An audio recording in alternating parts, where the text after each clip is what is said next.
நேயர்களுக்கு வணக்கம். மங்கையர் சோலை நிகழ்ச்சிக்கு வரவேற்கின்றோம். இன்னைக்கு மத்தியானம் ஒரு 6 பேருக்கு நான் ஃபோன் பண்ணேங்க. ஃபோன் பண்ணி அவங்க ஒவ்வொருத்தட்டையும் ஒரு கேள்வி தான் கேட்டேன், சாப்பிட்டீங்களா? அவ்வளோதான், ஒரே ஒரு கேள்வி, சாப்பிட்டீங்களா?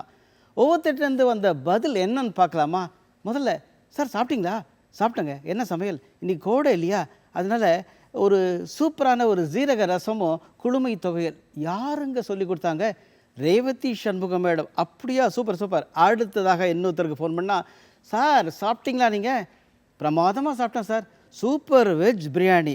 அது மட்டுமா? இல்லைங்க, ஒரு 100 இனிப்பு வகைகள், ஒரு 4 இனிப்பு நீங்கள் செஞ்சுட்டாங்க. ஓகே, எல்லாமே மைக்ரோவேவ் சமையல். யார் சொன்னதுன்னா மேடம் மல்லிகா பத்ரிநாத். ஓகே, அடுத்த டயல், அடுத்த ஃபோனுக்கு போகிறேன். என்ன சார் இன்றைக்கி ஸ்பெஷல்? சக்கரை பொங்கலுங்க, சூடாக சக்கரை பொங்கல். அப்புறம் இந்த புளியோதரை பாருங்கள், கோவில் புளியோதரை மாதிரி. யாருங்க ரெசிபி? சுவையரசி Shanthi Vijayakrishnan. Okay, fine fine. Next phone போன உடனே டக்குன்னு ரொம்ப ஸ்பீடாக சொல்கிறார், சார் இன்றைக்கி நீங்கள் சாப்பிட்டீங்களா? சாப்பிட்டா என்ன இன்றைக்கி பாருங்கள், கோதுமை மோர்களி. அது மட்டுமா, லெமன் ஜிஞ்சர் ஜூஸ். ஓகே, ரொம்ப வித்தியாசமாக இருக்கே. யார்கிட்டேருந்து நீங்கள் கற்றுக்கிட்டீங்க? சொல்லி கொடுத்ததுங்க யாருங்க? அவங்க தான் அம்பிகா சேகர். ஃபைன்.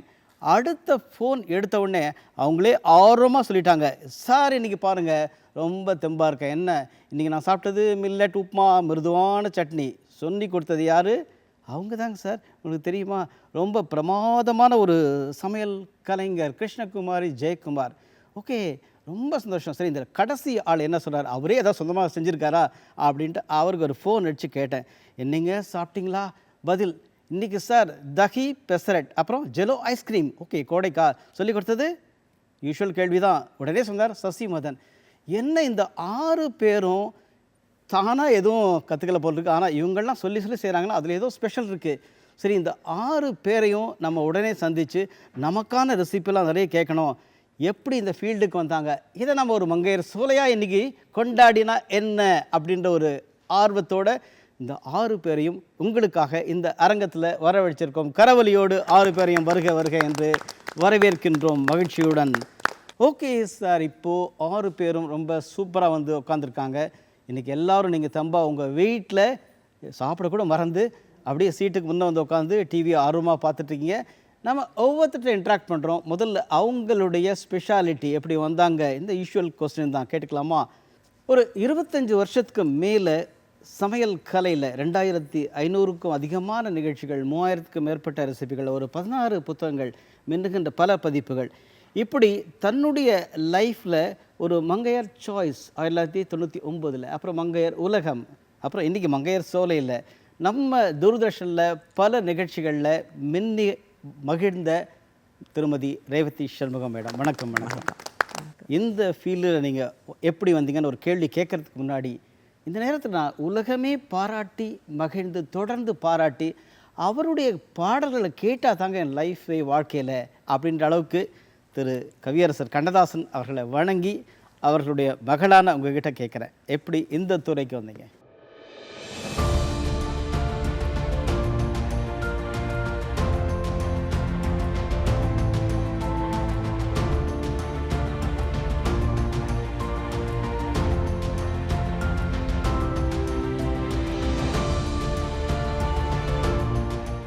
முதற்கண் டிடி தமிழ் நேயர்கள் அனைவருக்கும் எனது அன்பான வணக்கம். இந்த நிகழ்ச்சி அப்படிங்கிற போது, நான் வந்தது அப்படிங்கிற போது வீட்டுக்குள்ளே நான் நார்மலான ஒரு குடும்ப தலைவியாக தான் இருந்தேன். அப்புறம் சமையலெல்லாம் பண்ணும்போது அது எல்லாருக்கும் ரொம்ப பிடிச்ச விஷயமா மாறின உடனே என்னோடய கணவரோட அக்கா கணவர் திரு ஏவிஎம் சரவணன் நான் வந்து மங்கையர் சாய்ஸுக்கு நிகழ்ச்சி எடுக்க போகிறோம், அதில் நீ வந்து இந்த செக்மெண்ட்டு சமையல் செக்மெண்ட்டை நீ பண்ணுமான்னாங்க. அப்படி தான் என்னோடய பிரயாணம் ஆரம்பிச்சது. அதுக்கப்புறம் மங்கையர் சாய்ஸ்லேருந்து மங்கையர் உலகமாக மாறி, ஸோ என்னோடய ஆர்வம் சமையல் வந்து வீட்டுக்குள்ளேயே இதெல்லாம் பண்ணிகிட்ருக்கனால அதை கொஞ்சம் விதவிதமாக செஞ்சு பார்க்குறதுல ஒரு சின்ன ஆர்வம் வந்தது. அதனால் அது அப்படியே மெதுவாக எல்லாருக்கும் பிடிக்க மேன்மேலும் என்னை ஊக்கப்படுத்திக்கிட்டே இருந்த விஷயமா மாறிச்சு. அது இல்லை, ஆர்வன்றது ஒன்று. ஆனால் சரி, எனக்கு வீட்டில் வந்து ஒரு 5-6 டிஷ்ஷு, அதாவது வந்து பெற்றோர்கள் செய்வாங்க, இல்லை மாமியார் வீட்டில் எல்லாம் செய்வாங்க அப்படின்னு அதையும் மீறி ஒரே சமயத்தில் எல்லாருமே இங்கே இருக்கிற கலைஞர்கள்லாம் பல ருசிகளை வெளி கொண்டு வந்தீங்க, சரிங்களா? இப்போ 30 நாள் ருசி அப்படின்னு ஒரு அழகான ஒரு நூல். இந்த அளவுக்கு இவ்வளோ எப்படி டெவலப் பண்ணிங்க? அதான் ஒரு ஆக்சுவலி அது எல்லா பெண்மணிக்கும் உள்ள திறமை தான் நினைக்கிறேன். ஏன்னா கிச்சனுக்குள்ளே நுழையும் போதே தினமும் ஒரே மாதிரி தானே சாம்பார் வைக்கிறோம். ஒரு மாறுதலுக்கு வேறு மாதிரி இன்றைக்கி மிளகாத்தூள் போட்டோமா, சாம்பார் பொடி போட்டோமா, நாளைக்கு அதை பச்சை மிளகா போட்டு பண்ணால் எப்படி இருக்கும் அப்படின்ற அந்த மாற்றங்களை கொடுக்க தான் நிறைய விஷயங்கள் வெளிக்கொண்டு வர முடிஞ்சது. ரெண்டாவது நிறைய புத்தகங்கள் அந்த நாளில் தமிழ் ஆங்கில புத்தகங்களோட தாக்கம் அதிகமாக இருந்தது. கிடைக்கிறதுக்கரிய பொருள்கள் நிறைய வெளியில் கிடைக்காது. அப்போ அந்த சமயத்தில் அந்த மாதிரி பொருள்களும் இப்போ ஈஸியாக கிடைக்கிது, அப்போ கிடைக்காததுனால அது இல்லாமையே ஒரு ருசியை கொண்டு வர முடியும் அப்படின்னா, அதுவும் நம்மளோட பாரம்பரியமான விஷயத்தை ருசியாக பண்ணக்கூடிய அளவில் பண்ணிக்கணும் அப்படின்னு தான் கொஞ்சம் கொஞ்சமாக அதில் தான் என்னோடய கவனத்தை செலுத்த ஆரம்பிச்சேன். உங்களுக்குள்ளே இந்த திறமை இருக்குது அப்படின்னு எப்படி நீங்கள் கண்டுபிடிச்சு? நான் கேட்குற காரணம் என்னென்னா, ஒரு மிகப்பெரிய குடும்பம், கவிஞருடைய குடும்பம். நீங்கள் சென்னையில் பிறந்தீங்கன்னு ஆமாம், சென்னைங்களா? செல்வடல்பட்டி இல்லை. இப்போ சென்னையில் பிறந்த நீங்கள், உங்கள் குடும்பம், அப்புறம் கல்யாணமாகி கணவர் சண்முகம் சார், இப்போது அந்த சூழலில் உங்களை அவங்க ஐடென்டிஃபை பண்ணாங்களா? உங்ககிட்ட இந்த சமையல் திறமை இருக்குது, அல்ல நீங்கள் எப்படி டெவலப் பண்ணி கற்றுக்கிட்டு வந்தீங்களா? இல்லை, அது ஆக்சுவலாக வீட்டில் சமைக்கும்போது எல்லோரும் பாராட்டுவாங்க, வீட்டில் இருக்கிறவங்க எல்லாருமே பாராட்டுவாங்க. அப்படி பாராட்டின ஒரு மனிதர் தான் சரவணன் அவங்க. ஸோ அவங்க தான் வந்து, இல்லை நீ உன்னோட திறமை வீட்டுக்குள்ளேயே இருந்துட வேண்டாம், அது வெளிக்கொண்டு வந்து எல்லாருக்கும் காமிக்கலாம், நீ பண்ணணும் அப்படின்னு சொல்லி அண்ணா தான் அது இது பண்ணது, என்ன இதுக்கு சேனலுக்கே கொண்டு வந்தது. அதுக்கப்புறம் என்னோடய பெரிய அண்ணன் வந்து காந்தி கண்ணதாசன் வந்து, இந்த இதுக்கெல்லாம் வரத்துக்கு முன்னாடியே உன்னோட சமையல் எல்லாருக்கும் பிடிக்குதுன்னு ஏன் அதை புஸ்தகமாக போடக்கூடாது அப்படின்னு ஊக்கம் கொடுத்து புஸ்தகமாக முதல்ல வரவழைச்சது என்னோடய அண்ணன்.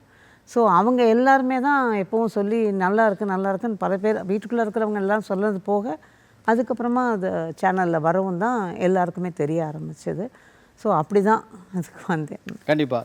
அதே மாதிரி செட்டிநாடு சமையல் அப்படின்னாலே உலகம் முழுவதும் மனம், அப்படிப்பட்ட ஒரு சிறப்பான பார்வை எல்லா இடத்துலையும். அதில் செட்டிநாடு சமையல்னோடனே சில முக்கியமான பெயர்கள்லாம் அப்படியே வரும். அதில் ரேவதி சண்முகம் மேடம் வந்து கண்டிப்பாக டாப்பில் இருக்கும்.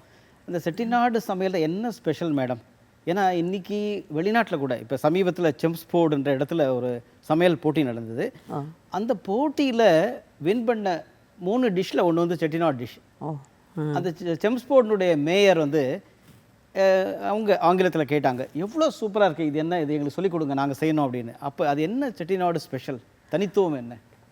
செட்டிநாடு வந்து ஆக்சுவலாக பார்த்திங்கன்னா அவங்களோடது சில பொருள்களை வச்சு ருசியாக கொடுக்குற திறமை அவங்கக்கிட்ட உண்டு.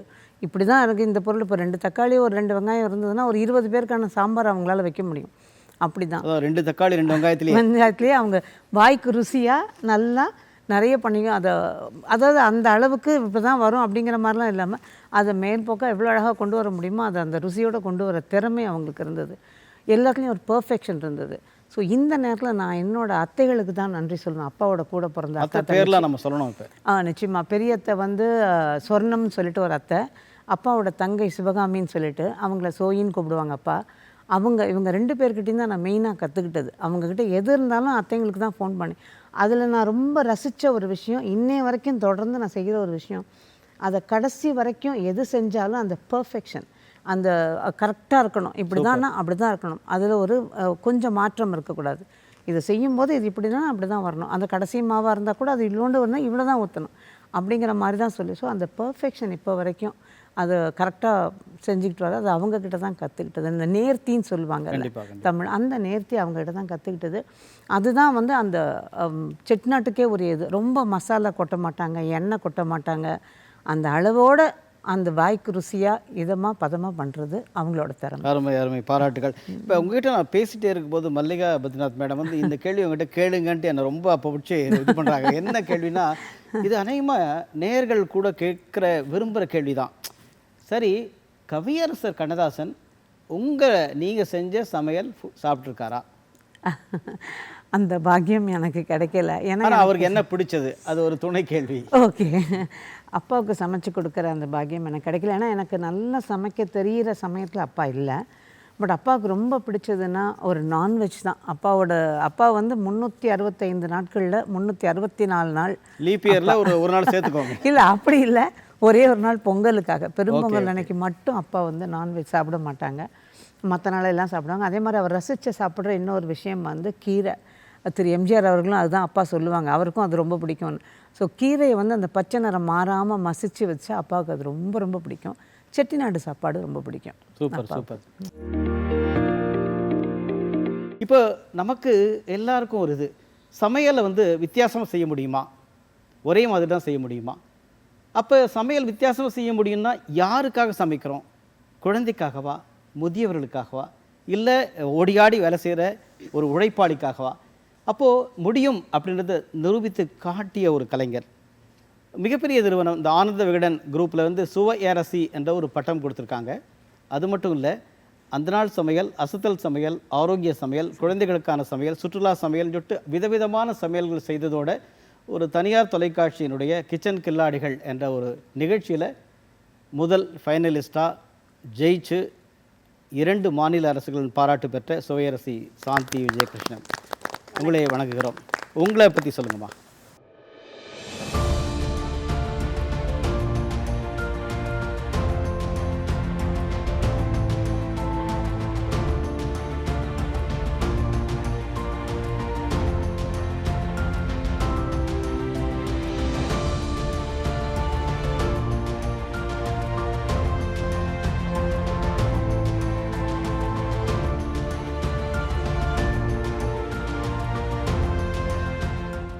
அம்மா சமையல் சாப்பிட்டு வந்த எனக்கு வந்து எங்கள் மாமியார் வந்து இன்னும் நல்லா சமைப்பாங்க.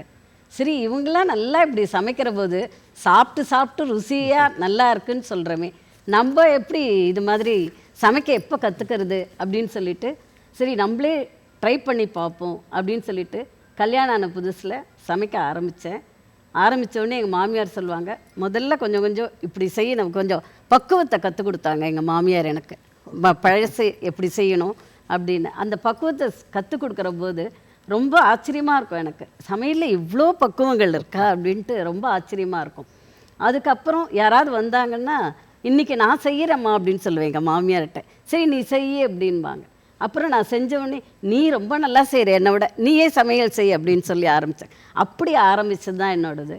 அதுக்கப்புறம் பின்னாடி வந்து என் கணவர் இவ்வளோ வரபோது எல்லாரும் வந்து வீட்டுக்கு விருந்தாளிகளாம் நிறைய பேர் வரபோது, நீ ரொம்ப நல்லா செய்கிற, நல்லா இருக்கு அப்படின்னு சொல்கிற போது, இவ்வளோ நல்லா நீ சமையல் செய்கிற போது நீ ஏன் வெளி உலகத்துக்கு இதை கொண்டு வரக்கூடாதுன்னு முதல்ல ஒரு பெண்ணின் பின்னால் ஒரு ஆண் வந்து, ஆணின் பின்னால் ஒரு பெண்ணுன்னு சொல்லி கேள்விப்பட்டிருப்போம்.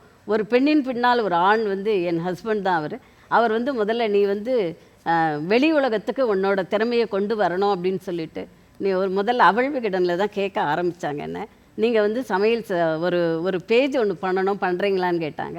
அப்புறம் வாசகீர் கைமணம்னு அந்த பேஜில் வந்து வாசகர் ஒரு லட்சக்கணக்காக எழுதுவாங்க. அதை வந்து நம்மளுக்கு அனுப்பிச்சிருவாங்க. அதுலேருந்து நான் செலக்ட் பண்ணி ஒரு 3 ரெசிபி வந்து மாதம் 15 நாளைக்கு ஒரு தடவை கொடுக்கணும். அப்படி கொடுக்குற போது அதுக்கப்புறம் நினச்சிப்பேன், இவங்க இதில் எப்படி எழுதியிருக்காங்க, இதில் நம்மளோட இதை கலந்து கொஞ்சம் கொடுத்தா என்ன அப்படின்னு சொல்லிட்டு அப்படி நிறைய கற்றுக்கிட்டேன் நான். அதை வந்து என்னோட கமெண்ட்ஸாக கொடுப்பேன் அந்த பத்திரிகையில். இதில் இது சேர்த்தா இது கொஞ்சம் நல்லாயிருக்கும். அப்படி சிறுக சிறுக கற்றுன்றது தான் இந்த சமையல். அப்புறம் நான் எங்கள் கணவர் வந்து வங்கியில் பணி இருந்ததுனால நான் வந்து வெளி மாநிலங்களுக்கெலாம் போனவுடனே முதல்ல வந்து எனக்கு வந்து அந்த சமையலில் அட்ராக்ஷனால் அந்த ஊரில் என்ன முதல் பிரசித்தம், என்ன சமையல் நல்லாயிருக்கும், அதை வந்து முதல்ல அவங்கள்ட்ட கேட்டுவேன், எப்படி செய்கிறீங்க இந்த இது, அதை கேட்டு அடுத்த நாளே வீட்டில் பண்ணிவிட்டு எங்கள் மாமியார்கிட்ட சொல்லுவேன், இதை அவங்க சொன்னாங்க, இந்த பலகாரம் சொன்னாங்க, இது இதில் போட்டிருக்காங்க, ஆமாம் எப்படி இருக்குமான்னு சொல்ல, ரொம்ப நல்லா இருக்குது, நீ இது வந்து அடுத்த நாள் வந்து வேற யார்கிட்ட கேட்டு, இது மாதிரி ஒவ்வொரு ஊருக்கு போகிற போதும் வங்கியில் இருக்கிற போதும் இது நாங்கள் வந்து இந்த சமையல்லாம் தெரிஞ்சு கேட்டுக்க. சூப்பர். இப்போது நீங்கள் வந்து மற்ற இடங்களில் பல மாநிலங்களுக்கு போயிட்டு நீங்கள் காஷ்மீர்லேருந்து கன்னியாகுமரி வரை அப்படின்னுச்சு உங்கள் இதில் நான் சில குறிப்புகளில் பார்த்தேன். அதில் ஒரு குறிப்பு காஷ்மீர் மோத்தர் புலாவ், கர்நாடகா சிரோட்டி, பெங்கால் சந்தேஷ், இந்த மாதிரி ஒவ்வொரு மாநிலத்தினுடைய டிஷ்ஷை வந்து நாம் கொண்டு வரணும் எல்லா இடங்களுக்கும் அப்படின்ட்டு பண்ண இதை குறிப்பாக சந்தோஷம். ஆனால் நீங்கள் மலேசியா போன அனுபவங்கள் எழுதியிருக்கீங்க, அது என்ன மேடம்? அது நான் வந்து மலேசியா போனபோது ஒரு வாட்டி டூர் போனபோது அங்கே ஒரு ஹோட்டலில் சாப்பிட போனால் அவங்க வந்து தமிழ்நாட்டு ஸ்பெஷல்னு ஒரு ஐட்டம் எழுதியிருந்தாங்க, காஞ்சிபுரம் இட்லின்னு எழுதியிருந்தாங்க. சரி இந்த ஊரில் வந்து இதை நம்ம சாப்பிட்டு பார்த்தா எப்படின்னு சொல்லிட்டு நாங்கள் அதை ஆர்டர் சாப்பிட்ட போது எனக்கு வந்து அதனோட ஒரிஜினல் ருசி நம்மளுக்கு தெரியும். அப்படி சாப்பிட்ற போது அவங்கள்ட்ட சொன்னேன், ஐயா இது வந்து தப்பு சொல்லலை, நல்லா இருக்குது, இருந்தாலும் நீங்கள் அதுக்கு பேர் வந்து காஞ்சிபுரம் இட்லின்னு போட்டிருக்கீங்க, அதனால் நான் வந்து தயவு செஞ்சு வந்து அந்த ரெசிபி எப்படின்னு உங்கள்கிட்ட சொல்லலாமா இந்த ஹோட்டலில் அப்படின்னு. ஐயோ தாராளமாக சொல்லுங்கம்மா, நீங்கள் அதுக்கு என்னென்ன வேணும்னு சொல்லுங்கள், நாங்கள் இன்றைக்கே ரெடி பண்ணி நாளைக்கு நீங்கள் வந்து அந்த ரெசிபியை சாப்பிட்டு பாருங்கள் அப்படின்னாங்க. சரி, நான் இதெல்லாம் சொன்னேன், காஞ்சிபுரம் இட்லி அளவு எல்லாம் சொன்னேன். அவங்க அன்றைக்கே அதை ரெடி பண்ணி மறுநாள் அதே ஹோட்டலுக்கு போய் சாப்பிட்டோன்னே அவங்களும் சொன்னாங்க, நாங்களும் இப்போ சாப்பிட்டு பார்த்து எங்களோட காஞ்சிபுரம் இட்லி இல்லை, நீங்கள் சொன்னது தான் காஞ்சிபுரம் இட்லி அப்படின்னு சொல்லிட்டு சொன்னாங்க. இல்லை, வாழ்த்துக்கள். தொலைக்காட்சியிலும் சரி, வானொலியிலையும் சற்றேறக்குறைய ஆயிரக்கணக்கான நிகழ்ச்சிகளிலையும் ஒரு 2500 ரெசிபி கிரியேட் பண்ணதான் உங்கள் பதிவு, பாராட்டுகள். இப்போது நீங்கள் வந்து அதிகமாக உங்கள் ரெசிப்பியில் குழந்தைகளுக்கான உணவில் கவனம் செலுத்திருக்கீங்க. அதுக்கான காரணம்ன்றது எல்லாருக்கும் தெரியும். ஆனால் குழந்தைங்க நல்லா வளரணும் அப்படின்றது பொதுவானது. இருந்தாலும் ஒரு சமையல் கலை நிபுணர் பார்த்திங்கன்னா இன்றைக்கி வந்து எல்லாருக்குமே தேவை, எல்லா வயதினருக்கும் தேவை. ஆனால் குழந்தைகளுக்கான ஒரு ஸ்பெஷலிஸ்ட்டு சுவையரசி சாந்தி அவர்கள் அப்படின்ற அளவுக்கான உங்களுக்கு உங்கள் மேலே ஒரு ஒளி இருக்குது. அது காரணம் என்ன? குழந்தைகள் வந்து எப்போவுமே விரும்புகிறது வந்து இப்போத்தைய குழந்தைகள் வந்து பன்னீர் அது வந்து ரொம்ப விரும்புகிறாங்க. அதை வந்து நம்ம எந்த விதத்தில் கொடுத்தா அந்த குழந்தைங்களுக்கு அது வந்து ரொம்ப எண்ணெய் இது மாதிரி கிரேவிலாம் கொடுத்தா குழந்தைங்களுக்கு அது ஒத்துக்காது. அதை வந்து நான் வந்து ஒரு ரோல் மாதிரி பண்ணி அதை ப்ரெட்டுக்குள்ளே வச்சு அவங்களுக்கு வந்து சாப்பிட கொடுப்பேன். இப்படி கொடுக்குற போது அவங்களுக்கு வந்து அது ரொம்ப இன்ட்ரெஸ்ட்டாக இருக்கும். அதே மாதிரி கத்திரிக்காய் வந்து எந்த குழந்தையும் சாப்பிடாது, எந்த குழந்தையும் கத்திரிக்காய் சாப்பிட மாட்டாங்க. அதில் விட்டமின் அயர்ன் நிறைய இருக்குது. ஆனால் நான் என்ன செய்வேன், பாவ் பாஜி பண்ணும்போது, பாவ் பாஜி எல்லா குழந்தைங்களும் சாப்பிடுவாங்க. அப்போ பாவ் பாஜி பண்ணுற போது அதில் வந்து கத்திரிக்காவை நல்லா வேக வச்சு ஸ்மாஷ் பண்ணி அந்த கிரேவி கூட கலந்து கொடுத்துருவேன். ஆனால் தெரியவே தெரியாது பசங்களுக்கு, நல்லா இருக்குன்னு சாப்பிடுவாங்க. பட் ஆனால் அந்த ரகசியம் வந்து அப்புறம் தான் சொல்லுவேன், நீ கத்திரிக்காய் சாப்பிட மாட்டேன், இதில் கத்திரிக்காய் இருக்குது அப்படின்னு சொல்ல. இல்லை, இது நல்ல டிப்ஸ் தான். பட் இருந்தாலும் சில பிரச்சனைகள்லாம் இருக்குது. இந்த குழந்தைகளை கூப்பிட்டு கீரை சாப்பிடு, கீரை சாப்பிட்டா தான் வந்து நீ நல்லா பலமாக இருக்க. பாரு, இந்த மாடு ஆடெல்லாம் வந்து கீரை தானே சாப்பிடுது, பச்சை கீரை புல்லு தானே சாப்பிடுது அப்படின்னா அந்த பையன் அடுத்த உடனே பதில் சொல்லலாம், ஏங்க என்னம்மா இந்த மாடு ஆடெல்லாம் வந்து ஸ்கூல் பேக்கை மாட்டி ஸ்கூலுக்கு போதா நீ அப்படின்ற இந்த மாதிரி பிள்ளைகள் அடம் பிடிக்கிற பிள்ளைகளை இந்த உணவை நோக்கி வடம் பிடிக்க வைப்பது என்பது ரொம்ப சிரமமான காரியம். அது வந்து அது முதல்ல நம்ம வந்து இன்ட்ரெஸ்ட் எடுத்து அந்த குழந்தைங்களுக்கு நல்லதுன்னு அந்த குழந்தைகள் எப்படி சாப்பிடுவாங்க அதை யோசிச்சுட்டு நம்ம செஞ்சு கொடுக்கணும் அந்த குழந்தைங்களுக்கு. அதுதான் நம்மளோட டேலண்டாக இருக்கும்னு நினைக்கிறேன். இல்லை, அது உண்மையில தேவை. இன்னைக்கு பரபரப்பான காலத்தில் அதுதான தேவை. ஒவ்வொரு உடலுக்கும் ஒரு தன்மை இருக்குது. அந்த உடலுக்கு ஏற்ற ஒரு உணவு வேண்டும். அதே மாதிரி இன்றைக்கி என்ன அந்த கலோரின்ற வார்த்தையை சொல்கிறோம், லோ கலோரி டயட் அப்படின்லாம் சொல்கிறோம். அதுக்கேற்ற உணவுகள் வேணும், எனக்கு ஊட்டச்சத்தான உணவு வேணும். அப்போது என்ன, நார்ச்சத்து, புரதச்சத்து, ஊட்டச்சத்து, உணவுச்சத்து அப்படின்னு இத்தனை சத்து சொல்கிற சட்டுன்னு சொல்கிறதுக்கு தானே ஒன்று செய்ப்பா அப்படின்ற அளவுக்கான கேள்விகள் வருகின்ற போது நம்ம உடனடியாக யார்கிட்ட கேட்கணும்னு நினைக்கிறேன்னா மேடம் அம்பிகா சேகர் அவர்கிட்ட. வணக்கம் மேடம். அதாவது தனித்தன்மையாக அதில் ஒரு ஆய்வு செய்து ஒரு டயட்டீஷியனாக, உணவு கலைஞராக நீங்கள் வளர்ந்து நிறைய பேருக்கு சொல்லிக் கொடுக்குறீங்க. உங்களோட பற்றி சொல்லுங்களேன்.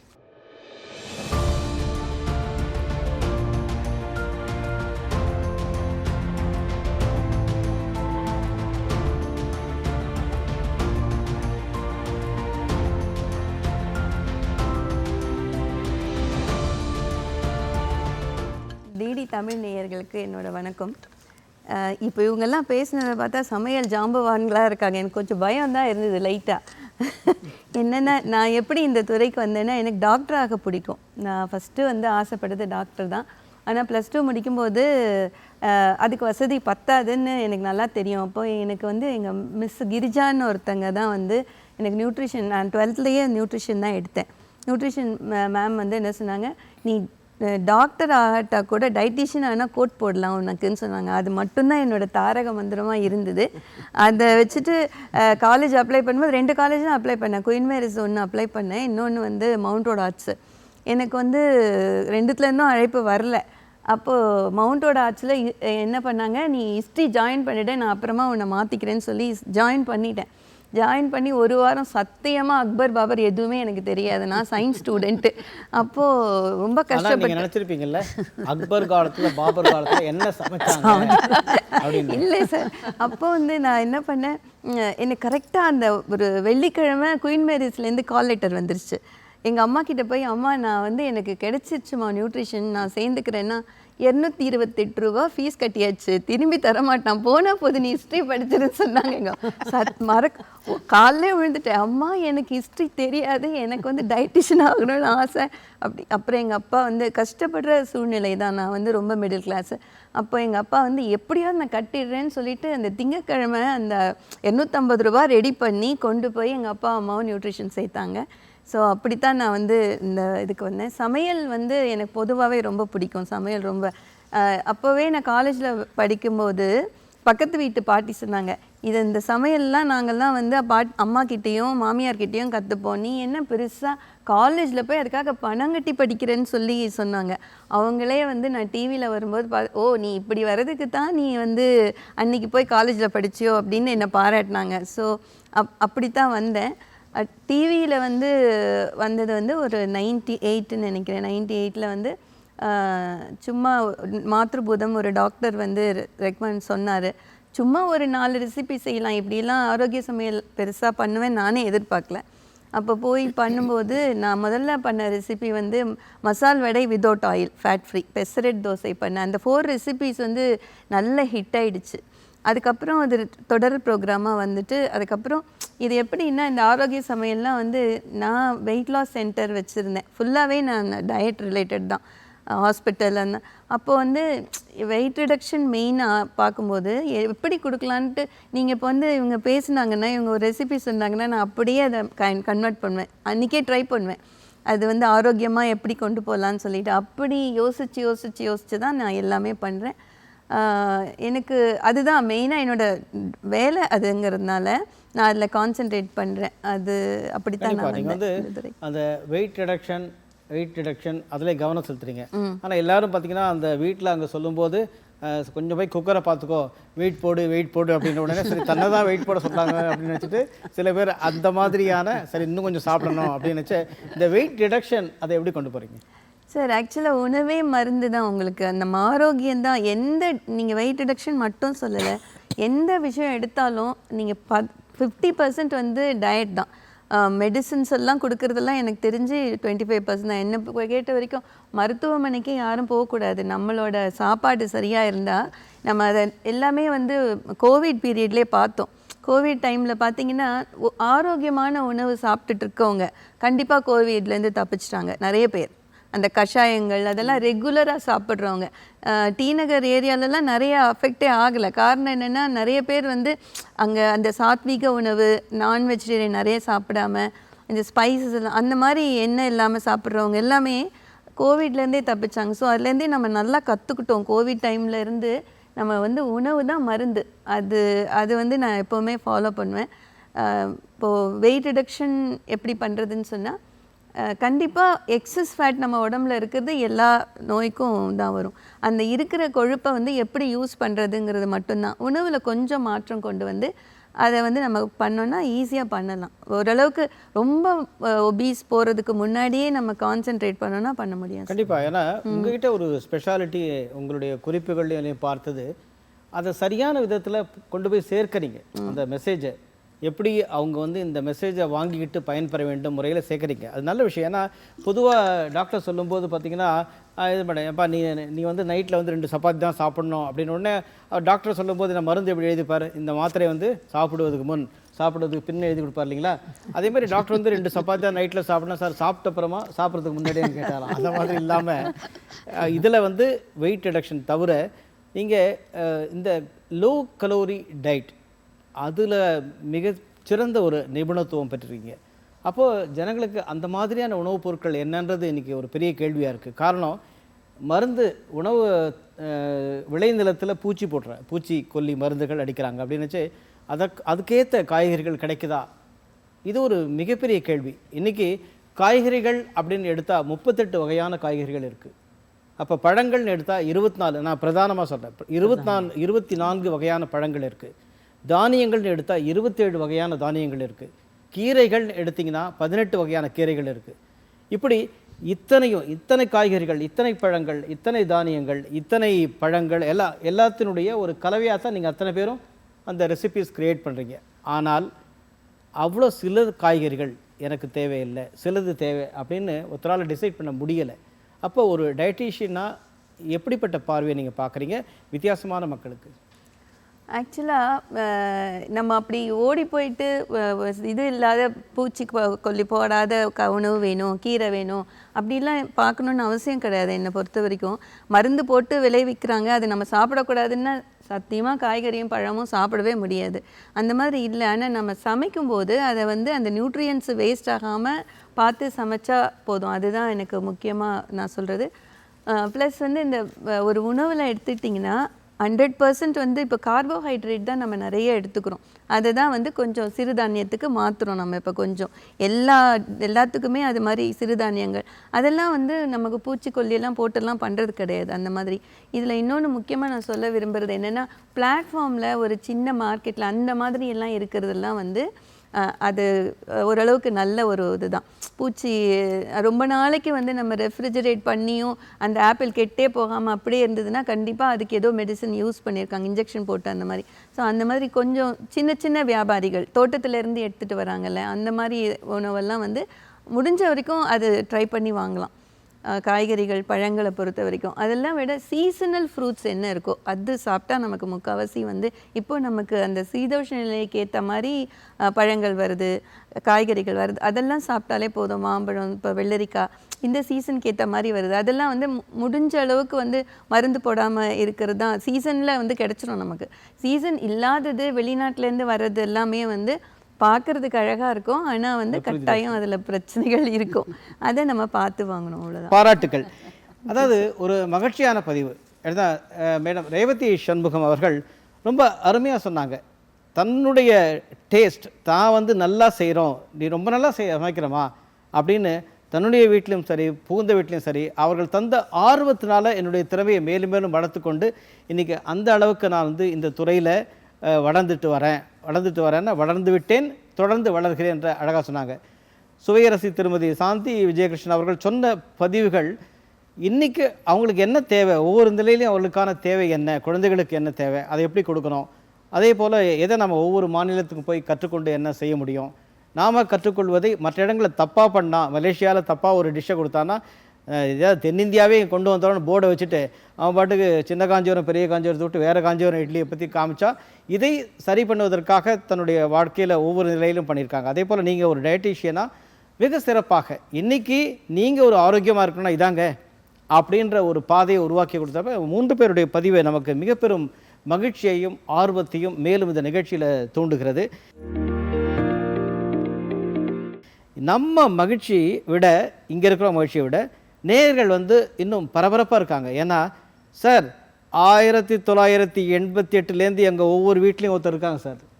முதல்ல சேலத்தில் இருந்தாங்க, சென்னைக்கு வந்துட்டாங்க, அன்றைக்கி எல்லார் வீட்லையும் இருக்காங்க. 4 மொழிகள், என்ன தமிழ், இந்தி, தெலுங்கு, கன்னடம், 4 மொழிகளில் நாங்கள் கம்பேர் பண்ணி கூட பார்த்தோம். ஒரே டிஷ்ஷில் 4 மொழியில் ரெசிப்பியில் வேறு வேறு அளவு போடுறாங்களான்னு பார்த்தோம். இல்லை சார் கரெக்டாக போடுறாங்க, ஏன்னா கரெக்டாக அந்த டிஷ் வரணும். அதனால தான் இன்றைக்கி 30 ஆண்டுகளாக நிலைச்சிருக்காங்க. 30க்கு மேல்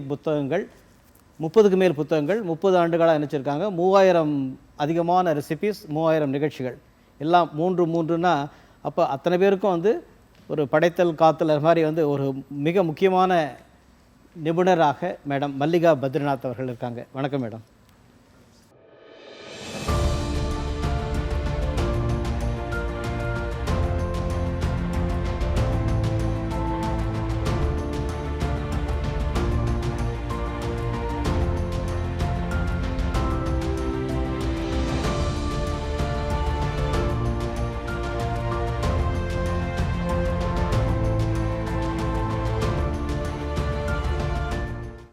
தமிழ் தொலைக்காட்சி நேயர்கள் எல்லாருக்கும் வணக்கம். ரொம்ப சந்தோஷம் இந்த மங்கையர் சோலை நிகழ்ச்சியில் கூப்பிட்டு எங்களை எல்லாம் பேச சொல்கிறது, அதே நேரம் ஒருத்தருக்கு ஒருத்தர் பரிமாறிக்கலாம் நிறைய விஷயங்கள் அப்படின்னு சொல்லியிருக்கீங்க. ரொம்ப சந்தோஷங்க, மகிழ்ச்சி. இப்போது சேலம் அருமையான ஒரு தமிழக நகரம். அந்த நகரத்துலேருந்து சென்னைக்கு வரும்போது கையிலேயே பேப்பரும் பேனாவாக வந்தீங்களா, இங்கே ரெசிபி எழுதினீங்களா, உங்கள் லைஃப்? ஆக்சுவலி பார்த்திங்கன்னா நான் ஒரு கூட்டு குடும்பத்தில் இருந்தேன். எங்கள் வீட்டில் பார்த்திங்கன்னா கிட்டத்தட்ட ஒரு 25 நபர் இருந்தாங்க. எனக்கு கல்யாணத்துக்கு முதல்ல சமையலறைக்குள்ளே போய் சமைக்கிற ஒரு பாக்கியம் கிடைக்கல, ஒரு வாய்ப்பே கிடைக்கல. யாரும் கணவரே பண்ணுவாரா இல்லை அது இல்லை பெற்றோர்கள் இல்லை, பண்ணுவாங்களா? கல்யாணத்துக்கு முதல்ல நான் சொல்கிறேன். முதல்லையா? ஆமாம், அப்ப அம்மா பண்ணுவாங்க எல்லாம். அம்மா இருக்குது, இல்லைன்னா சமையல்காரங்க இருப்பாங்க, இந்த மாதிரி எல்லாம் இருக்கும். ஆனால் நான் வந்து கல்யாணம் நிச்சயமாயிட்டு கிட்டத்தட்ட ஒரு 6 மாதம் தாமதிச்சு தான் எனக்கு திருமணம். ஏன்னா அவர் ஆடிட்டிங் பண்ணிட்டு இருந்ததுனால எக்ஸாம் எழுதணும்னு சொல்லிட்டு அந்த நேரத்தில் தான் நான் வந்து எங்கள் வீட்டில் வந்து அப்போல்லாம் பார்த்திங்கன்னா புஸ்தகங்கள் எதுவுமே கிடையாது, ஈவன் தொலைக்காட்சி கூட கிடையாது. ஒவ்வொருத்தர் வீட்டிலே இருந்து அவங்க எழுதிட்டு வந்திருக்கிற ரெசிபீஸ் வந்து புக்ஸில் வச்சுருப்பாங்க. எங்கள் பெரியம்மா, எங்கள் சித்தி, அத்தை ஒவ்வொருத்தர்கிட்டையும் இருக்குது. எங்கள் பாட்டிக்கிட்ட கூட அவங்க ஊர் நாகப்பட்டினம் அந்த ரெசிபீஸ். சரி, அப்போ தான் உட்காந்து எழுத ஆரம்பித்தேன் ஒரு நோட் புக்லேயும். ப்ளஸ் வந்து அப்போ வந்து மற்ற ஃப்ரெண்ட்ஸு கொஞ்சம் அதிகம் அந்த கிளப்பு மூலமாக வந்து போகிறது வர்றது, அவங்கக்கிட்ட இருந்து கேட்டு எழுதினது அந்த மாதிரி நான் உட்காந்து அது எல்லாத்தையும் எழுதிட்டு வந்தேன். எழுதிட்டு வந்தது பார்த்திங்கன்னா கிட்டத்தட்ட ஒரு 12 புஸ்தகம் இருக்கும். நல்ல இவ்வளோ தடிமனாக புஸ்தகம். கல்யாணத்துக்கு அப்புறம் தான் வந்து எனக்கு சமைக்கிறதுக்கான வாய்ப்பே. ஏன்னா இங்கே வந்து பார்த்திங்கன்னா எங்கள் கணவர், எங்கள் மாமனார், மாமியார் 3 பேர் தான். அதுக்கப்புறம் தான் நான் சமைக்க ஆரம்பித்தது. ஆனால் அந்த புஸ்தகத்தில் இருந்து நான் எழுதின புஸ்தகத்தில் இருந்து தான் நான் வந்து சமைக்க ஆரம்பித்தேன். அது நல்லா வந்திருக்கு அப்படின்னு சொல்லிட்டு ஒரு பாராட்டு கிடைக்கிறப்ப நம்மளுக்கு ஒரு சந்தோஷம் இல்லைங்களா? அந்த வகையில் பார்த்திங்கன்னா என் கணவர் வந்து அடிக்கடி வெளியூருக்கு போவார். ஆடிட்டர் அப்படிங்கிறதுனால, பேங்க் ஆடிட்டுங்கிறதுனால நிறைய வெளியூருக்கு போவார். அப்போல்லாம் பார்த்திங்கன்னா ஹோட்டல்ஸ் கூட இருக்காது. சின்ன சின்ன ஊர்லனாக்க அவங்க பேங்க் ஆடிட்டுனாக்க யாரோ ஒருத்தர் வீட்டில் தங்குவார், வருவார். அந்த ஒரு வாரம் 10 நாள் வந்து அவங்க என்ன சாப்பிட்டாங்களோன்னு தெரியாது. அப்படி இருக்கிறப்ப நம்ம வந்தவுடனே வந்து நல்லா ருசியாக சமைக்கணும் அப்படின்னு சொல்லிட்டு கொஞ்சம் விதவிதமாக சமைக்கிறதுல ஆர்வம் காமிச்சு பண்ணுறப்போ வந்து அதை விரும்பி சாப்பிட்டாங்க. அப்போல்லாம் வாரத்துக்கு ஒரு நாள் ஹோட்டலுக்கு போவோம். அந்த ஹோட்டலில் பண்ணுற டிஷ்ஷை நம்ம வீட்டில் பண்ணலாம் அப்படின்னு சொல்லிட்டு அந்த மாதிரி ஆரம்பித்த விஷயங்கள் தான். அது ஒரு நாள் உட்காந்து அதை வந்து போன தடவை அதை பண்ண ரொம்ப நல்லா இருந்தது, இந்த தடவை அதை எப்படி அப்படின்னு சொல்லிட்டு எங்கே இருக்குதுன்னு சொல்லிட்டு தேடுவேன். அப்போ தான் வந்து ஓகே அதை டிக் போட்டு வச்சுருப்பேன். இந்த நோட் புக்கில் வந்து டிக் போட்டு வச்சுருப்பேன். ஓகே இந்த ரெசிபி தான் இன்றைக்கி பண்ணோம் அப்படின்னு சொல்லிட்டு அதையே வந்து ஒரு நாள் தனித்தனியாக அப்படியே எழுத ஆரம்பிச்சிட்டேன், ஒரு ஹெட்டிங் வைஸாக. அதை நோட் புக்கை வந்து கிச்சனில் வச்சுக்கிட்டா ஈஸியாக இருக்குமே நினச்சேன். அப்படி ஆரம்பிச்சது தான் என்னுடையது. அருமை. உங்களுடைய முதல் நூல் 100 வெஜிடேரியன் கிரேவி. ஆமாம் இல்லையா? அந்த இப்போ ஏன்னா சாதாரணமாக பார்த்தீங்கன்னா எல்லாருமே வந்து நம்ம சாதாரண வாழ்க்கையில் தினமும் பார்க்குற அந்த குழம்பு, ரசம் இதை எழுதுவாங்க. எடுத்த உடனே ஒரு ஸ்டெப் ஹையர், எவரெஸ்ட்டுக்கு ஏறின மாதிரி 100 அந்த வெஜிடேரியன் கிரேவி, அது எப்படி உங்கள் சிந்தனையில் வந்து உடனே எழுதி அன்றைக்கி பரபரப்பாக பேசப்பட்ட புத்தகம்? ஆமாம், அது நான் லட்சக்கணக்கில் விற்றுருக்கேன் சார் இந்த புஸ்தகத்தை. அதாவது என்னுடைய தலையெழுத்தையே மாற்றிய புஸ்தகம் அப்படின்னு சொல்லலாம். எப்போதும் பார்த்திங்கன்னா யார் சமையல் புஸ்தகம் எழுதியிருந்தாலும் அதில் வந்து எல்லா ரெசிபிஸுமே கொடுத்துருப்பாங்க. இனிப்பு இருக்கும், காரம் இருக்கும், அவங்க வந்து குழம்பு இருக்கும், ரசம் இருக்கும், எல்லாமே இருக்கும், கலவை சாதம் இருக்கும். அதுலேருந்து வித்தியாசப்படுத்தி கொடுக்கணுன்னு ஒரு ஆர்வம் தோணுச்சு. அதுக்கு காரணம் வந்து நான் வாங்கிய ஒரு புஸ்தகம், வெளிநாட்டு புஸ்தகத்தில் ஒன்று வந்து அப்போ வந்து எங்கள் அப்பா ஃபார்ம் வச்சிருந்தால ஒரு முட்டை ரெசிபிஸ், அந்த புக்கு சும்மா வந்து வாங்கி பார்க்குறப்ப பார்த்திங்கன்னா அது வந்து ரொம்ப அட்ராக்டிவாக இருந்தது. சின்னதாக இருந்தது, ஒரு பேஜுக்கு ஒரு ரெசிபி அந்த மாதிரி இருந்தது. அந்த புத்தகம் பார்த்தோன்னே எனக்கு ரொம்ப அட்ராக்டிவாக இருந்தது. நான் இந்த மாதிரி அப்போ வந்து சைட் டிஷ்ஷஸ் தான் வந்து நிறைய வெளியில் போகிறப்ப சாப்பிடுவோம். இப்போ சோலை அப்படின்னு இருக்க, பத்திரா இருக்க, சோலை இருக்குண்ணே, அது வந்து நம்ம வீட்டில் பண்ணால் எப்படி இருக்கும், அந்த மாதிரி வடைக்கறி, அந்த மாதிரி ஒவ்வொன்றும் வந்து என்னுடைய ஒரு ரெசிபிக்கு முன்னாலும் ஒரு ஸ்டோரி இருக்கும். இந்த யார்கிட்ட இருந்து கற்றுக்கிட்டேன், எப்படி கற்றுக்கிட்டேன், அது நான் வந்து எப்படி பர்ஃபெக்ட் பண்ணேன் அப்படின்னு சொல்லிட்டு. அது பார்த்திங்கன்னா அதாவது நிறைய சின்ன சின்ன கிரைண்டிங் நிறையா சொல்லுவாங்க, அதெல்லாம் ஒரே கிரைண்டிங்கை எப்படி கொண்டு வரலாம் அப்படின்னு சொல்லிட்டு நான் வீட்டில் என்ன சமைச்சேனோ அதுதான் வந்து நான் புஸ்தகத்தில் எழுதினேன். அது ஆனால் ரொம்ப நல்ல வரவேற்பு கொடுத்தது. ஏன்னா பார்த்திங்கன்னா நான் ஃபஸ்ட்டு 1000 காப்பீஸ் போட்டேன். அது என்னுடைய மகிழா சங்கத்தில் வந்து அங்கே வெளியிடணும்னு சொல்லிட்டு கேட்டேன். கார்னிவல் ஃபங்க்ஷனில் சரிம்மா அப்படின்னாங்க. ஒரு ரெசிபி டெமோ காட்டுறேன்னு சொல்லிட்டு காமிச்சிட்டு புக்கு ரிலீஸ் பண்ணேன். அந்த அளவு பார்த்திங்கன்னா ஒரு 3 மாதத்தில் நான் பிரிண்ட் பண்ண 1000 காப்பி விற்று போயிடுச்சு. சூப்பர். அன்னைக்கு வந்து மிகப்பெரிய பாராட்டு. புஸ்தகத்திலேயே கொடுக்கல, இது ஷாப்லேயே கொடுக்கல சார். அப்படியா? பாராட்டுகள். அன்றைக்கி திருமணத்துக்கெல்லாம் போகும்போது நம்ம பார்த்திங்கன்னா மணமக்கள், அதாவது வீணையும் நாதமும் போல ஆச்சுங்களா, மலரும் மணமும் போல அப்படின்னு வாழ்த்தினவங்களாம் திடீர்னு சோளாவும் பட்டூராவும் போல, அப்புறம் இட்லியும் சட்னியும் போல, அப்புறம் சப்பாத்தியும் கிரேவியும் போல அப்படின்ட்டு உங்கள் அதாவது அந்த அளவுக்கு ஒரு அட்டாச்மெண்ட் உருவாக்கிட்டீங்க. அதாவது பெண்ணை வந்து புகுந்த வீட்டுக்கு அனுப்பும்போது என்னென்ன பொருட்கள் அனுப்புகிறீங்க அப்படின்னா அதில் வந்து இவங்களுடைய புத்தகம் இடம்பெற வேண்டும், அப்போ தான் மற்றதெல்லாம் கூட எடுத்துகிட்டு போவேன் அப்படின்னு சொன்னதாகவும் கேள்வி. பாராட்டுகள். உங்களுக்கு எப்படி மேடம் ஆர்வம் வந்தது? நீங்கள் சரி அதெல்லாம் கலெக்ட் பண்ணீங்க, அதெல்லாம் ரைட்டு. ஆனால் வந்து நான் ஒரு சமையல் கலை நிபுணராக இந்த அளவுக்கு உயர்வதற்காக அது ஒரு விதை இருக்கும், வித்து இருக்கும் இல்லையா? நீங்கள் புத்தகம் வித்துதுன்றது இல்லை, அதுக்கான விதை என்ன இருக்கும், அது எப்படி, அதுதான் வந்து முக்கியமான கேள்வி. சார் நான் எதுவுமே நினச்சி பார்த்து சாதிக்கணும்னு நினச்சி பண்ணலை, இந்த மாதிரி ஃபேமஸாக ஆவேன்னு சொல்லி நினச்சி எதுவும் பண்ணலை. ஆனால் அது தானாக வந்து அமைஞ்சது எனக்கு. எனக்கு பார்த்தீங்கன்னா முதல்ல தொலைக்காட்சி நிகழ்ச்சின்னு பார்க்குறப்ப எங்கள் சித்தி ஒருத்தங்க ஊர்லேருந்து வந்தாங்க. அவங்களுக்கு தெரிஞ்சவங்க எங்கள் தொலைக்காட்சி நிலையத்தில் இருக்காங்கன்னு சொல்லிட்டு தூர்தர்ஷனில் தான் என் கூட வாமான்னு சொல்லிட்டு கூப்பிட்டாங்க. அதாவது எனக்கு கல்யாணமான ஒரு வருஷம் 2 வருஷத்துலேயே இருக்கும். அவங்க கூட வந்தப்போ அந்த லேடி வந்து அவங்க கல்யாணி மேடம் தான் இருந்தாங்க. வந்து அவங்க டெமான்ஸ்ட்ரேஷன் பண்ணுறப்ப நீ கூட ஒன்று பண்ணேம்மா அப்படின்னு சொல்லிட்டு கேட்டாங்க. சரி அப்படின்னு சொல்லிட்டு நான் பண்ணேன். ஆனால் அப்போ எனக்கு வந்து தொலைக்காட்சி ரொம்ப புதுசு. நான் எந்த புஸ்தகமும் எழுதியிருக்கல. எனக்கு எப்படி வந்து அந்த முன்னால் பேசணும் அப்படிங்கிற ஒரு விஷயம் கூட தெரியாது. அப்படியும் பண்ணேன். ஆனால் அது என்ன ஆச்சுனாக்க அது என்னைக்கு வருதோ அன்னைக்கு வந்து ஒரு இருட்டடிப்பு. அதாவது எப்படின்னு பார்த்தீங்கன்னா தொலைக்காட்சி நிலையத்திலேயே பவர் ஃபெயிலியர். அது வரவே இல்லை. அது ஒரு பக்கம் இன்ட்ரெஸ்டிங்கான நிகழ்ச்சின்னு வச்சுக்கோங்களேன். அதுக்கு அடுத்த வாரம் வந்தது. ஆனால் அதுக்கான வித்து அப்படின்னு சொல்கிறப்ப எங்களுடைய சித்தியை நான் சொல்லலை, எங்கள் அம்மாவுடைய தங்கை. அவங்க தான் பார்த்தீங்கன்னா எப்போ பாரு புதுசாக சமைச்சிட்டே இருப்பாங்க. நான் வந்து கல்யாணத்துக்கு முதல்ல அவங்க வீட்டில் போய் எல்லாம் தங்குவேன். அப்படி இருக்கிறப்ப கல்யாணம் ஆகி வந்ததுக்கப்புறம் என் கணவருக்கு விதவிதமாக சமைச்சு கொடுக்கணும் அப்படிங்கிற ஒரு ஆர்வம். ப்ளஸ் எங்கள் மாமனார் மாமியார் எல்லாம் ரொம்ப வந்து வில்லேஜ்லேருந்து வந்தவங்களே. அப்போல்லாம் அவங்களுக்கு ஒரு பிரியாணி பண்ணாலே ஏதோ ரொம்ப பெரிய விஷயம் பண்ணுற மாதிரி ஒரு தாட் உண்டு. நான் எழுதி கொண்டு வந்ததில் வந்து நான் நிறைய பண்ண ஆரம்பித்தேன். அது வந்து அவங்க ஃப்ரெண்ட்ஸ் எல்லாம் வர்றப்போ, எங்கள் கணவருடைய ஃப்ரெண்ட்ஸ் எல்லாம் வர்றப்போ ரொம்ப அப்ரிஷியேட் பண்ணிவிட்டு ரொம்ப விரும்பி சாப்பிடுவாங்க. அப்படி ஆரம்பித்தது தான் என்னுடைய இது. வாழ்த்துக்கள். தோடர்கள் இருக்காங்க நீலகிரியில். இந்த தோடர்கள் அவங்க என்ன உணவு செய்கிறாங்க அப்படின்னு அவங்க இடத்துக்கு போய் பார்த்து அதை குறிப்பெடுத்துக்கிட்டு இதை இன்னும் நீங்கள் சிறப்பாக செய்யலாம், என்னுடைய குறிப்பு இது அப்படின்ட்டு அதையும் கொடுத்து இப்படி பல நிலைகளில் தொடர்ந்து தன்னால் சாதிக்க முடியும் அப்படின்ட்டு தான் மிகச்சிறப்பாக கிருஷ்ணகுமாரி ஜெயக்குமார் அவர்கள் தன்னுடைய வாழ்க்கை பதிவில் வெற்றி பெற்றிருக்காங்க. வாழ்த்துக்கள் மேடம்.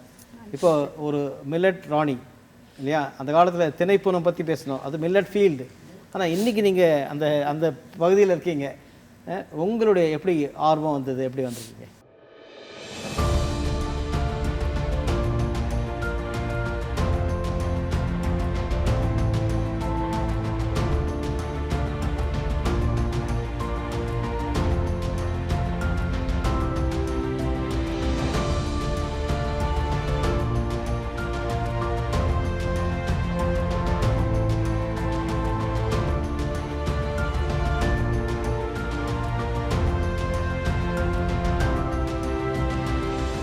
டிடி தொலைக்காட்சி நேயர்கள் அனைவருக்கும் எனது மனமார்ந்த வணக்கங்கள். இன்றைக்கி சமையல் ஜாம்பவான்களோட இந்த மங்கையர் சோலை நிகழ்ச்சியில் பார்ட்டிசிபேட் பண்ணுறதுக்கு எனக்கு ஒரு வாய்ப்பு கொடுத்ததுக்கு மிகப்பெரிய நன்றி சார். ஏன்னா எல்லாருமே சொல்லுவாங்க அம்மா பார்த்து பாட்டி பார்த்து.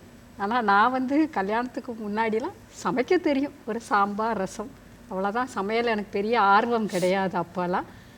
இவங்க 2 பேர் புத்தகங்கள் அப்போவே வந்துருச்சு.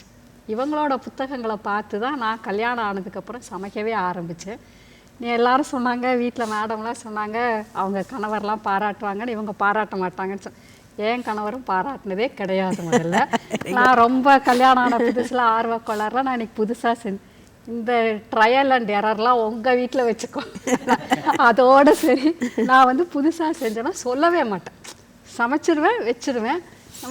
அவங்க சாப்பிட்றதுலே தெரியும் நல்லா சாப்பிட்ருக்காங்களா, ஓ சரி இன்றைக்கி நம்ம செஞ்சுருக்க டிஷ் அவங்களுக்கு பிடிச்சிருக்கு அப்படின்னு. அப்படி தான் என்னுடைய சமையல் ஆர்வம் வளர்ந்தது. அதுக்கப்புறமா என்னோட குழந்தை பிறந்தோட என் பொண்ணு கொஞ்சம் சாப்பிட மாட்டான். அவளை வந்து எப்படி மேடம் சொன்னாங்களே குழந்தைகளுக்கான ரெசிபி, அதை கொஞ்சம் கொஞ்சமாக ட்ரை பண்ண ஆரம்பித்தேன். ப்ளஸ் அது வந்து நான் இவளுக்கு மட்டும் கொடுக்க மாட்டேன், நல்லா எனக்கு சுற்றி இருக்கிற குழந்தைங்க எல்லாருக்குமே கொடுப்பேன். ஏன்னா எல்லோரும் எப்படி சாப்பிட்றாங்கன்னு பார்க்கும்போது எல்லா குழந்தைங்களும் விரும்பி சாப்பிட ஆரம்பித்தாங்க. அதுதான் வந்து எனக்கு ஒரு ஆர்வத்தை தூண்டுச்சு இந்த சமையலில் வர்றதுக்கே. சரி நம்மளும் வந்து கொஞ்சம் சமைக்கிறோம், எல்லாரும் பாராட்டுறாங்க, அதனால அடுத்து நம்ம இதில் கொஞ்சம் வரலாம் அப்படின்னு புதுசாக செய்ய ஆரம்பித்து. நான் தவிர வந்து எங்கள் அப்பா வந்து வங்கி பணியாளர். ஸோ அப்பாவோட நிறைய ஊருக்கு நான் போயிருக்கிறேன். அதுக்கப்புறம் என்னோடய கணவர் வந்து அரசாங்கத்தில் உயர் அதிகாரியாக இருந்தனால ரொம்ப ஃப்ரீக்வெண்ட்டாக ட்ரான்ஸ்ஃபர் ஆகும். போகிற ஊர்லலாம் முதல்ல வந்து அந்த ஊரை பற்றின விஷயங்கள், அங்கே என்ன சமையல் என்ன செய்வாங்க அப்படி தான் நான் நிறைய தெரிஞ்சுக்கிட்டேன். அப்படி தான் நான் வந்து செட்டிநாட்டு சமையல் ரொம்ப தெரிஞ்சுக்கிட்டேன்.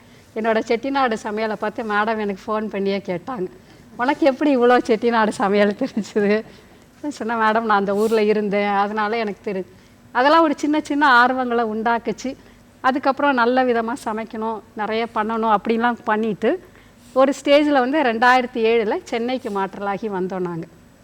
அப்போ தான் முதல்ல அவல் விகடனுக்கு 30 வகை சோயா ரெசிபி எழுதி அனுப்பினேன். அதுக்கு ஒரு பெரிய ஸ்டோரி இருக்குது. நான் வந்து வேலைக்கு போகலை, கிடைச்ச சென்ட்ரல் அண்ட் ஸ்டேட் கவர்மெண்ட் வேலையை விட்டுட்டு நான் ஒரு மனைவியாகவே இருந்தேன். அப்போ என் பொண்ணுக்கு அது ஒரு சின்ன வருத்தமாக இருந்தது. நீங்கள் ஏம்மா இப்படி இருக்கிறீங்க, உங்களோட திறமையே நீங்கள் ஏதாவது ஒரு வகையில் வெளிக்காட்டுங்க. அப்போ எனக்கு டைம் இருந்தது. அவள் +1 +2 வந்துட்டா, அவளுக்கு நம்ம படிக்கணும் வைக்கணும். அப்போ ஒரு நாள் நைட்டு வந்து உட்காந்து இந்த சோயாவில் அப்போ கொஞ்சம் நிறைய ட்ரை பண்ண ஆரம்பிச்சிருந்தேன். உட்காந்து எழுதி வீட்டில் யாருக்குமே தெரியாமல் நானே போய் போஸ்ட் பண்ணிட்டு வந்துட்டேன். ஒரு 4-5 நாள்லேருந்து விகடன்லேருந்து ஒரு ஃபோன் வருது, அவல் விகடன்லேருந்து. உங்கள் சோயா ரெசிபிலாம் ரொம்ப நல்லா இருக்குது, எங்களுக்கு வந்து நீங்கள் எழுத முடியுமா மேடம் அப்படின்னு கேட்டாங்க. இந்த மாதிரி உங்களை வந்து அது ஆனந்த விகடன் அவல் விகடனோட 10வது ஆண்டு விழா. அதனால் அவங்க வந்து அதை வந்து எனக்கு ப்ரைஸாக எடுத்துகிட்டு ஒரு பட்டுப்படவை பரிசாக கொடுத்தாங்க.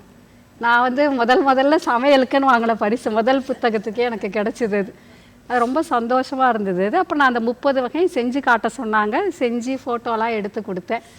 அப்படி ஆரம்பிச்சது. அப்புறம் விகடனில் நிறைய அவல் விகடனுக்கு 30 வகை ரெசிபி எழுதினேன். அதுக்கப்புறம் அதிலேருந்து எனக்கு வந்து தூர்தர்ஷன் தமிழ் தான் நம்மளுக்கு முதல்ல வாய்ப்பு கொடுத்தது. இதில் நீங்கள் நாங்கள் பண்ணும்போது அப்போ வந்து லைவ் குக்கரி சமையல் நிகழ்ச்சி வந்து லைவில் பண்ணணும். ஸோ நீங்கள் பேசவும் செய்யணும், சமைக்கவும் செய்யணும். ரெண்டும் உங்களால் பண்ண முடியுமா அப்படின்னு சொல்லி கேட்டாங்க. ட்ரை பண்ணி பார்க்குறேன் அப்படின்னு சொன்னால் அவங்களும் வாய்ப்பு கொடுத்தாங்க, நல்லா பேசுகிறீங்கன்னு சொல்லி. ஸோ பண்ண ஆரம்பித்தேன். ஒரு 3வது நிகழ்ச்சியை ரொம்ப நல்லா பண்ணுறீங்க, கீதா ராஜன் மேடம் தான் அப்போ ஃபஸ்ட்டு கொடுத்தாங்க, நல்லா பண்ணுறீங்க அப்படின்னு சொல்லிட்டு 3வது நிகழ்ச்சியை சமையலோட நேர்களோட சந்தேகங்களுக்கும் பதில் சொல்லணும் லைவ்லேயே. அதுதான் கொஞ்சம் ஒரு மலைப்பாக இருந்தது. அவங்க சொல்லும்போது சரி ட்ரை பண்ணி பார்த்துருவோம், எப்படி தான் வருது பார்க்கலாம், வந்தாச்சு. அப்படி கொஞ்சம் கொஞ்சமாக வந்தது. சமையல் நிகழ்ச்சியில் இவங்க எல்லாரும் பண்ணுற ஸ்டேஜில் நானும் ஒரு சமையல் கலைஞராக வந்து பண்ணும்போது எனக்கு வந்து நம்மளுக்குன்னு ஒரு ஐடென்டிட்டி ஏதாவது வேணும், இதில் எப்படி புதுமை பண்ணலாம் அப்படின்னு யோசிக்கும்போது தான் இந்த சிறுதானியங்கள் பற்றி நான் ஒரு ஆர்டிக்கிள் படித்தேன் இந்தியன் எக்ஸ்பிரஸில். அப்போ இதை நம்ம ட்ரை பண்ணி பார்த்தா என்ன. இந்த நேரத்தில் நான் ஒன்று சொல்லணும், எப்படி எங்கள் கணவர் வந்து எனக்கு முதல்ல சப்போர்ட் பண்ணல நான் புதுசாக செய்கிறதுக்கு. அப்புறம் நான் ஒரு சமையல் கலைஞராக வெளியில் வர ஆரம்பித்தோடனே எனக்கு நிறைய என்கரேஜ்மெண்ட் கொடுத்தாங்க, நீ புதுசாக செய்யி. அவங்க 2 பேரும் நல்லா இருக்குன்னு சொன்னால் தான் நான் வெளியில் செய்யணும், இல்லைனா அவங்க 2 பேரும் ஓகே சொல்லணும்னா செய்யவே கூடாதுன்றவாங்க. எனக்கு பிடிச்சி அதெல்லாம் கிடையாது, வெளியில் வந்து நாங்கள் ஓகே சொன்னால் தான் செய்யணும். என்னோடய சின்ன குறைகளெல்லாம் நிறைய நிவர்த்தி பண்ணது அவங்க 2 பேரும் தான். ஸோ அப்போ இந்த மாதிரி நான் பண்ணலான்னு இருக்கேன்னொடனே சரி நீ பண்ணு அப்படின்னாங்க. நான் சிறுதானியங்கள் பண்ண ஆரம்பித்த காலம் 2009. அப்போ வந்து சிறுதானியத்தில் வந்து கம்பு, சோளம், கேழ்வரகு இது 3 தான் வெளியில் தெரியும். திணைனா வந்து எல்லாரும் சொல்கிறது லவ் பேர்ட்ஸ்க்கு போடுறது, எங்கேயுமே கிடைக்காது. ஃபஸ்ட்டு தான் பொங்கல் செஞ்சேன், வெண்பொங்கல் செஞ்சு எல்லாம் கழுவி எல்லாம் வச்சு குக்கரில் வச்சா வாசனை கமகமான்னு வருது. சமைச்சு முடித்து திறந்து பார்த்தா அது தோல் எடுக்காது. எனக்கு அப்போ வந்து அதனுடைய வித்தியாசம் கூட தெரியாது, அது தோல் எடுத்ததா எடுக்காததான்னு கூட. மேலே ஃபுல்லாக அப்படியே அந்த தோல் வந்து கலந்து நிற்கிது. கொட்டுறதுக்கு மனசு வரல. என் பொண்ணுகிட்ட கேட்குறேன், எப்படியா சாப்பிட்றோம்மா, கவலைப்படாதீங்கம்மான்னு சொல்லி 2 பேரும் என்ன பண்ணோம், நல்ல தண்ணி ஊற்றி அலசி அந்த மேல் தோல்லாம் எடுத்துட்டு மிச்சம் இருக்க பொங்கலெல்லாம் மிக்சியில் போட்டு ஒரு கஞ்சி மாதிரி அடித்து 2 பேரும் குடிச்சிட்டோம். வேஸ்ட் பண்ணவே இல்லை. நாங்கள் நீல்கிரிஸில் இருக்கும்போது இந்த தோடாலாம் நல்லா பேசுவேன் எல்லாம். இப்போ அவங்களோட ஸ்டேப்பிள் ஃபுட் வந்து சாமை. அவங்க தான் எனக்கு சாமை எப்படி இருக்கும், சாமையில் தயிர் சாதம் அவ்வளோ நல்லாயிருக்கும், சாமை உருண்டைன்னு ஒன்று செய்வாங்க, அதெல்லாம் எனக்கு சொல்லி கொடுத்தது அவங்க தான். அதெல்லாம் நான் தெரிஞ்சுக்கும் போது கூட நான் இந்த சமையல் ஃபீல்டுக்கு வருவேன் நான் நினச்சே பார்க்கல. ஸோ இந்த மாதிரி தெரிஞ்சுக்கிட்டது வந்து எனக்கு பின்னாடி நிறைய யூஸ்ஃபுல்லாச்சு. ஸோ அந்த நிறைய சிறுதானியங்கள் வந்து நான் நிறைய பண்ண ஆரம்பித்து அதுக்கும் முதல்ல எனக்கு வாய்ப்பு கொடுத்தது நம்ம தூர்தர்ஷன் தான். பாராட்டுக்கள். அந்த காலத்தில் வந்து இந்த பெண்கள் வந்து எதுக்காக அவங்க 1-2 கற்றுக்கணும் அப்படின்றதுக்கு ஒரு குறிப்பு ஒன்று கொடுத்துருக்காங்க. என்னென்னா, தோசை கணக்கிற்கு கறிக்கோடு போடுவதற்கு சுவர் உண்டு, அதை செய்வதற்கு ஒரு பெண் உண்டு, அவ்வளோதான். எத்தனை தோசை சுட்டாங்கன்னு அந்த கறிக்கோடு செவத்தில் போடுறதுக்கு அதுதான், அது மட்டும் நீங்கள் செஞ்சால் போகிறோம், அதுக்கு மேலே ஒன்றும் தேவையில்லை அப்படின்றத மாற்றி இன்றைக்கி உலகத்துக்கே என்னால் வந்து அந்த நாளைய தானியங்களையும் மீட்டு வழங்க முடியும் அப்படின்ற ஒரு சாதனையாளராக உங்களை நாங்கள் பாராட்டி மகிழ்கின்றோம். மிக்க மகிழ்ச்சி. எனக்கு நிறைய பேர் என்ன கேட்குறாங்கன்னா, மேடம் என்ன கேட்குறாங்க அப்படின்னா, சுவையாக கேட்குறாங்க, ஆரோக்கியமாக கேட்குறாங்க, ரசனையாக கேட்குறாங்க, ரம்யாவாக கேட்குறாங்க, அழகாக கேட்குறாங்க. இதென்ன கேட்குறாங்க அப்படின்னுச்சு கேட்குறாங்க. அப்படி கேக் அப்படின்னா அது உடனே யார் ஞாபகம் வரேன்னா சசி மதன் மேடம். சரி, இவங்கெல்லாம் கேட்குறாங்களே, அதுக்கான கேக் என்ன செய்கிறாங்க அப்படின்ட்டு நமக்கு ஒன்று தோணும். ஒரு யோகா கலைஞராக அதே நேரத்தில் இன்றைக்கி இருக்கிற விதவிதமான ஐஸ்கிரீம்ஸ், விதவிதமான கேக்ஸ், இதை இன்றைக்கி நம்மகிட்ட இருக்கிற பழைய நிபுணத்துவத்தை வைத்து புதியவர்களை உருவாக்க முடியும் என்று வெற்றி பெற்றவர் சசி மதன் அவர்கள். வணக்கம் மேடம். வணக்கம் சார். உங்கள் பதிவுகள்.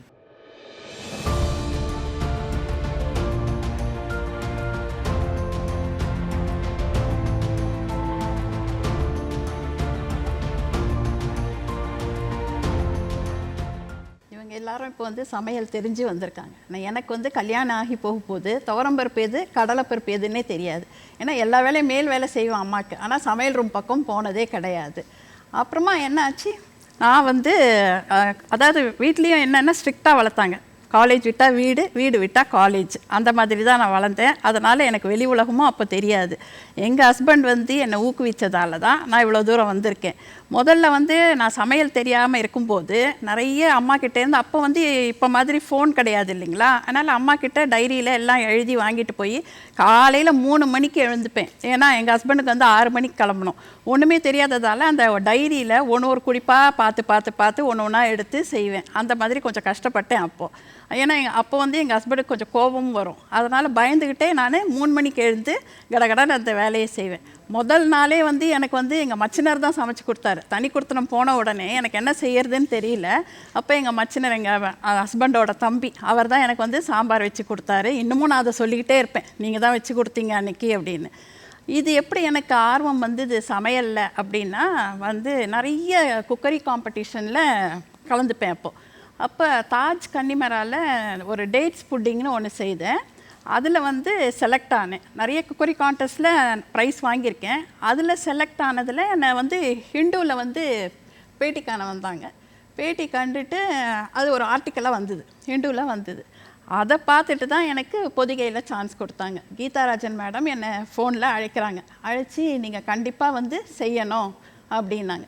அப்போ நான் சொல்கிறேன், ஐயோ எனக்கு ஸ்டேஜ் இதே கிடையாது, ஸ்டேஜ் எக்ஸ்பீரியன்ஸ் கிடையாது, ஸ்டேஜே நான் ஸ்கூலில் கூட ஏறினது கிடையாது. மல்லிகா பத்ரிநாத்தோ இல்லை ரேவதி சண்முகம் மேடம் மாதிரியோ நான் எதுவுமே செய்ய மாட்டேன், நான் வரலை அப்படின்னு. அப்போ கீதாராஜன் மேடம் என்ன சொன்னாங்க, இல்லை நீங்கள் வாங்க. அதுவும் முதல்ல எனக்கு கொடுத்தது லைவ் ப்ரோக்ராம். கிருஷ்ணகுமாரி மேடம் சொன்னாங்க இல்லையா, கேள்வி பதில், அது. அப்போ எனக்கு ரொம்ப பயமாயிடுச்சு. ஐயோ கேள்வினா என்ன மாதிரி கேள்வி வரும் அப்படின்னு எனக்கு தெரியாது. ஏன்னா நேயருங்க கேள்வி கேட்க போகிறாங்க, நான் என்ன மாதிரி பதில். இப்படி இருந்தால் சௌரியமாக இருக்கும்ல, நீங்கள் கேள்வி கேட்டு நேயர்கள் பதில் சொன்னாங்க, ரொம்ப சௌரியமாக. அந்த மாதிரி இருந்தால் சௌகரியமாக இருந்திருக்கும். அவங்க என்ன கேள்வி கேட்பாங்க, அதுவும் முதல் எக்ஸ்பீரியன்ஸு, முதல்ல வரேன் அப்படின்ட்டுன்னு சரி நான் ஒத்துக்கிட்டேன். அவங்க ரொம்ப கம்பல் பண்ணதால் சரி ஓகே அப்படின்னு ஒத்துக்கிட்டேன். ஒரு அசட்டு தைரியத்தில் தான் ஒத்துக்கிட்டேன். ஆனால் அந்த ப்ரோக்ராம் நல்லா சக்ஸஸ்ஃபுல்லாக தான் போச்சு. அந்த மாதிரி ஒரு கிருஷ்ணகுமாரி சொன்ன மாதிரி கொஞ்ச நாள் அதில் இருந்தேன். அதில் இருந்ததை பார்த்துட்டு தான் எனக்கு சித்ரா மேடம், இல்லை நீங்கள் எனக்கு சமைக்கிறதுக்கு வாங்க அப்படின்னு கூப்பிட்டாங்க. அதுலேயும் நாங்கள் லைவ் ப்ரோக்ராம் தான் பண்ணோம், ஃபுல்லாக லைவ் ப்ரோக்ராம் தான். அதுக்கும் பயந்து தான் போவேன். அதில் ஒரு எக்ஸ்பீரியன்ஸ் ஒன்று சொல்கிறேன் பாருங்கள். இதுக்கு நாங்கள் எல்லா சாமானும் எடுத்துகிட்டு போனோம், இன்க்ரீடியன்ஸ் எடுத்துகிட்டு போனோம் சமைக்கிறதுக்கு.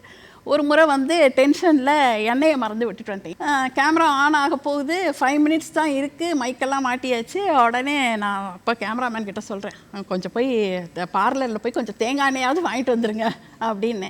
அப்புறம் அவங்க கொஞ்சம் தேங்காய் எண்ணெய் வாங்கிட்டு வந்தாங்க. அதை தாளிச்சுட்டு அப்படி சமாளிச்சு அந்த மாதிரி புள்ள வந்தேன். அப்புறம் இப்போ இவங்க சொன்னாங்க ஹஸ்பண்ட் பாராட்ட மாட்டாங்க. எங்கள் வீட்டில் எங்கள் ஹஸ்பண்ட் என்ன சொல்லுவாங்கன்னா, நான் தான் உனக்கு எலியான்னு பாரு. ஏன்னா எல்லாம் இந்த டிவி ப்ரோக்ராமுக்கு செய்ய வரணும்னா நான் உடனே அவருக்கு தான் செய்து கொடுப்பேன். அவர் சாப்பிட்டு பார்த்துட்டு நல்லா இருக்குது, நீ இதை செய்யலான்னு பாரு, நல்லா இல்லைன்னா நல்லா இல்லை சொல்லுவார்.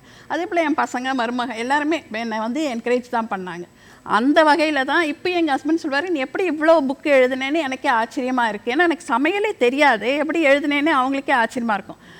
நிறைய அந்த மாதிரி என்கரேஜ் பண்ணதால் நான் 50 புக்ஸ்க்கு மேலே பப்ளிஷ் பண்ணியிருக்கேன். எல்லாமே வாழ்த்துக்கள்.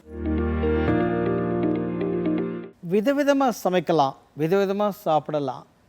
அப்படிப்பட்ட ஒரு அருமையான சமையல் நுணுக்கங்களை, சமையல் குறிப்புகளை தொடர்ந்து தன்னுடைய அனுபவ பதிவுகளாக வழங்கி கொண்டிருக்கின்ற இந்த 6 பேரும் பேச பேச புது புது டிஷ் கிடைக்குதுங்க, புது புது உணவுப் பொருட்கள். இதை நம்ம தொடர்ந்து கேட்டுக்கிட்டே இருக்கலாம், நாம் உடனே போய் சமைக்கலான்ட்டு ஒரு ஆர்வம் இருக்குது. இப்போ நீங்கள் உடனே சமைக்க போகலாம். ஏன்னா இன்றைக்கி முதல் நிகழ்ச்சி நிறைவு பெறுவது காரணம் நேரமின்மை. இவர்கள் பேசுவதை நாம் அடுத்த வாரம் தொடர்ந்து கேட்கப் போகின்றோம். இன்னும் நமக்கு நிறைய செய்திகள் கிடைக்கப் போகிறது. இவர்களுடைய வெற்றி வாழ்க்கை எப்படி இவர்கள் வெற்றி பெற்றார்கள் என்பதை நாம் மேலும் மேலும் அறிந்து கொள்ள ஆர்வமாக இருக்கின்றோம். அடுத்த வாரம் நம்ம சந்திப்போமா? மங்கையர் சோலை நிகழ்ச்சியில் மீண்டும் சந்திப்போம். நன்றி, வணக்கம்.